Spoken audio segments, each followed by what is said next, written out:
Hallo, mein Name ist Oliver Fischer. Ich arbeite hier in Berlin bei der ePost und leite auch die Java User Group hier in Berlin. Ich bin seit der ersten BEDCON mit dem Programmkomitee und versuche auch die Konferenz mit den anderen Leuten zusammen nach vorne zu bringen.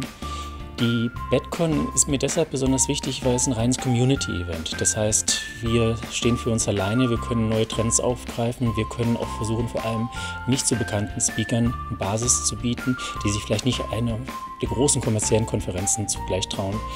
Und wir wollen eben auch gerade Neulingen damit die Chance geben, sich vorstellen zu können und ihre Ideen voranzutreiben.